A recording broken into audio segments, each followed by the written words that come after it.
Welcome back. Well, is global anti-Semitism on the rise? Few scholars are more qualified to discuss that question than Deborah Lipstadt, the famed historian and writer who's battled Holocaust denial for decades. Our culture correspondent Maya Margit caught up with Lipstadt to discuss her new book, The Anti-Semitic Delusion, and why she thinks anti-Semitism is now tied to anti-Israel sentiment. Let's take a look.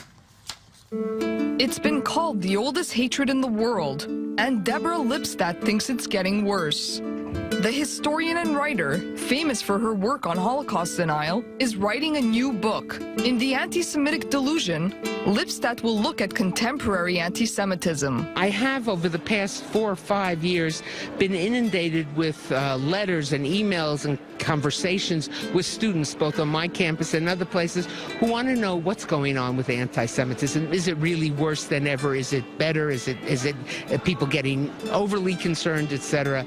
So these are letters to the students answering their questions. Lipstadt says the book will address the rise in anti-Semitic activity on all sides of the political spectrum. I do think that there's a much greater tolerance for anti-Semitic remarks, for racist remarks than we've seen previously. And it's on the right and it's on the left. People often, in the past years, many people only focused on the left. It's coming from both sides. Last year, actress Rachel Weisz portrayed Lipstadt in the Hollywood film Denial. And I've got $1,000 to give anyone who can show me a document that proves the Holocaust. I will not debate you, not here, not now, not Because ever. you can't. The movie was based on an infamous court case, which saw the professor fight and win a libel suit against the notorious David Irving. Irving sued Lipstadt and her publisher, Penguin Books, after she referred to his writings as Holocaust denial. The landmark trial saw Lipstadt prove Irving had distorted facts and historical records. Today, Lipstadt sees denial as being tied to anti-Israel sentiment. You can disagree with Israel's policies, you can disagree with the IDF's policies, but to do comparisons to the Holocaust, to talk about a genocide, is just historically incorrect. So the only way to understand it is as a form of anti-Israel. Truth is very fragile.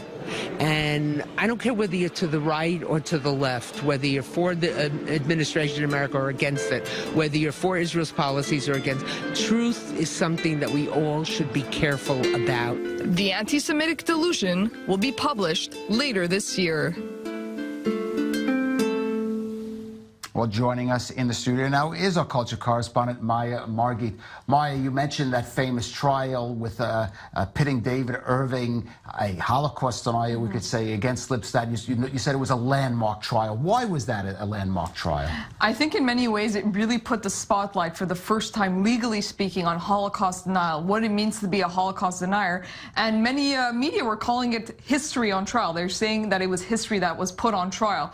Basically, Lipstadt had to prove that David Irving was purposely distorting facts and history to show that he was a denier and that he had ideological reasons for doing so, which is what she managed to do. So it was a way of shining the spotlight on denial, on anti-Semitism, showing that you can't lie about facts and about the history. And it also discredited him greatly. He was bankrupted after this trial. He was arrested. His works were discredited as well. So it was a very important case. Right. At one time, he was almost considered a respectable historian, right. And that really was the trial that took away that veneer that he used to basically deny the magnitude of the Holocaust. Exactly. Certainly. His works hadn't really come under great scrutiny until that trial, and he was the one who sued her, so she had to defend and show that he was actually a Holocaust denier and that he was doing it for on purpose, that he wasn't just, basing it on historical facts or anything. And of course, you can go watch the movie with. Of course. It's got some nice reviews last year. That's Maya right. Margit, thanks for being with us.